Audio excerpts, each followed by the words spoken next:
بسم اللہ الرحمن الرحیم۔ السلام علیکم میرے پیارے دوستو۔ حضرت عیسیٰ یروشلم کے گاؤں بیت الحم میں پیدا ہوئے۔ یہ یہودیوں کا گاؤں تھا۔ حضرت عیسیٰ پیدائشی نبی تھے۔ لوگ ان کا بے انتہا احترام کرتے تھے۔ حضرت عیسیٰ علیہ السلام نے جوانی میں ایک عجیب منظر دیکھا۔ گاؤں کے مردوں نے ہاتھوں میں پتھر اٹھا رکھے تھے۔ یہ لوگ دائرے میں کھڑے تھے۔ دائرے کے عین درمیان ایک نوجوان عورت کھڑی تھی۔ لوگ ہاتھوں میں پتھر تو لیتے تھے، غصے سے عورت کی طرف دیکھتے تھے اور پھر پتھر اچھالنے کی پوزیشن بناتے تھے۔ وہ عورت بری طرح چلاتی تھی۔ حضرت عیسیٰ نے ماجرا پوچھا۔ بتایا گیا یہ عورت زانی ہے اور اسے سنسار کیا جا رہا ہے۔ حضرت عیسیٰ یہ سن کر پریشان ہو گئے۔ یہ آگے بڑھے، عورت کے قریب پہنچے اور ہجوم سے مخاطب ہوئے۔ میں سزا کی تائید کرتا ہوں اور یہ سزا بھی مذہب کے عین مطابق ہے، لیکن میری بس ایک درخواست ہے۔ اس عورت کو پہلا پتھر وہ مارے جس نے آج یہ گناہ نہیں کیا۔ بنی اسرائیل حضرت عیسیٰ کے معجزوں سے واقف تھے۔ وہ جانتے تھے آپ نیک روح ہیں۔ آپ نے پیدائش کے فوراً بعد بولنا شروع کر دیا تھا۔ آپ مردوں کو زندہ کر دیتے ہیں، ہاتھ لگا کر کوڑیوں کا کوڑ ختم کر دیتے ہیں، اور آپ کی دعاؤں میں بہت اثر ہے۔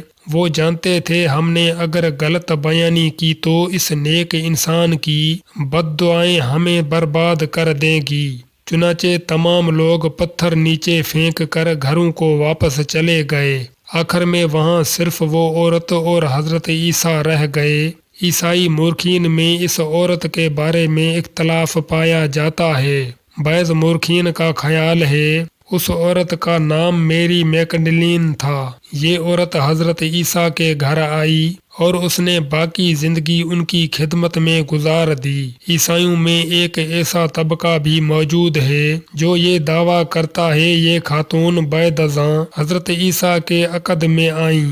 اس میں سے اولاد نرینہ پیدا ہوئی اور یہ اولاد ڈاؤچی کوڈ کی شکل میں اس وقت بھی دنیا میں موجود ہے۔ یہ خاتون حضرت عیسیٰ کے بارے میں بنائی جانے والی زیادہ تر پینٹنگز میں بھی نظر آتی ہے۔ یہ آپ کو لیونارڈو ڈاونچی کی لاسٹ سپر میں بھی دکھائی دے گی، اور یہ آپ کو حضرت مریم کے ساتھ ان تصویر میں بھی نظر آئے گی جو اس وقت کو بیان کرتی ہیں جب حضرت مریم نے حضرت عیسیٰ کی نیش صلیب سے اتاری اور یہ اپنے مظلوم بیٹے کا سر گود میں رکھ کر تصویر غم بن گئی۔ یہ سب عیسائیوں کے عقائد اور روایات ہیں۔ ہم مسلمانوں کو ان روایات سے اختلاف ہے۔ حضرت عیسیٰ کیونکہ نسلی یہودی تھے، چنانچہ آپ کے گاؤں میں بھی یہودی قوانین رائج تھے، مگر حضرت عیسیٰ نے اس خاتون کو بچا کر یہ روایت توڑ دی۔ حضرت عیسیٰ 33 سال کی عمر میں آسمانوں پر اٹھا لیے گئے۔ عیسائیت اس وقت بیت الحم تک محدود تھی، چنانچہ ہم پورے یقین سے نہیں کہہ سکتے حضرت عیسیٰ نے زناکاروں کے ساتھ کیا سلوک کیا۔ تاہم یہودی حضرت عیسیٰ کی آمد کے بعد بھی زانیوں کو سنسار کرتے رہے۔ نبی رسالت دنیا میں تشریف لائے۔ آپ نے 13 سال مکہ میں تبلیغ فرمائی اور اس کے بعد مدینہ ہجرت کر گئے۔ مدینہ میں اس وقت یہودیوں کا غلبہ تھا۔ نبی اکرم کی تشریف آوری سے قبل وہاں کے زیادہ تر قوانین یہودی تھے۔ مسلمان شروع میں کمزور تھے، یہ تعداد میں بھی کم تھے، ان کے پاس وسائل بھی محدود تھے، اور قرآن مجید بھی اس وقت تک مکمل نہیں ہوا تھا۔ چنانچہ مسلمانوں نے مقامی قوانین کو محدود وقت کے لیے قبول کر لیا۔ یہ قوانین اس وقت تک جوں کے توں رہے جب تک قرآن مجید کے احکامات نازل نہیں ہوئے۔ اس میں نبی اکرم کی مدینہ میں موجودگی کے دوران رجم کے 2 واقعات سامنے آتے ہیں۔ ایک مرد کو سزا دی گئی اور دوسری سزا ایک خاتون کو ملی۔ یہ دونوں سزائیں گرفتاری، تفتیش یا گواہوں کی بنیاد پر نہیں دی گئی تھی، یہ ملزمان کی طرف سے لوگوں کے درمیان کھڑے ہو کر اعتراف گناہ اور ملزمان کی طرف سے سزا کی درخواست پر دی گئی تھی۔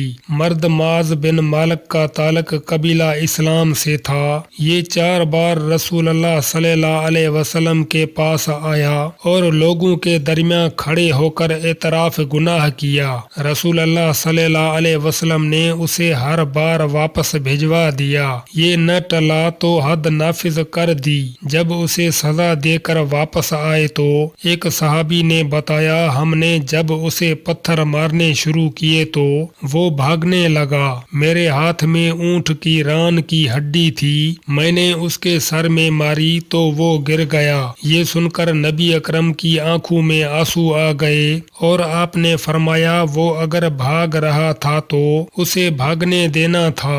خاتون کا واقعہ بھی حیران کن تھا۔ قبیلہ گامند کی خاتون آئی، آپ کے کان میں عرض کیا، میں گنہگار ہوں۔ آپ نے بات سنی انسنی کر دی۔ وہ دوسرے کان کی طرف آئی، وہاں بھی یہی عرض کیا۔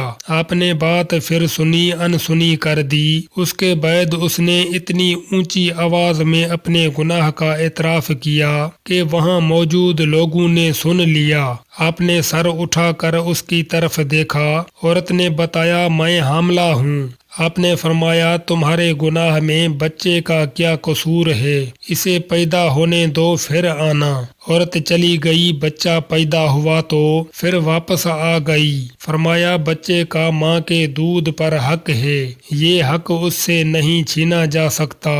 یہ دودھ کی عمر گزار لے تو پھر آنا۔ عورت تیسری بار آئی تو بچہ 2.5 سال کا ہو چکا تھا اور اس کے ہاتھ میں روٹی تھی۔ یوں عورت کو گناہ کے سوا 3 سال بعد سزا دی گئی اور اس دوران بھی اس سزا سے بچنے کے 4 مواقع دیے گئے۔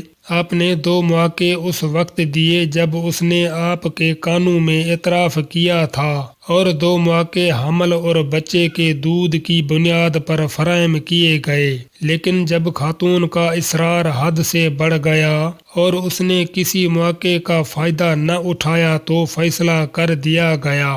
مزید ایسی ویڈیو دیکھنے کے لیے چینل کو سبسکرائب اور ساتھ میں بیل آئیکن پریس کر دیں تاکہ آئندہ آنے والی ہر ویڈیو آپ دوستوں تک بر وقت پہنچتی رہا کریں۔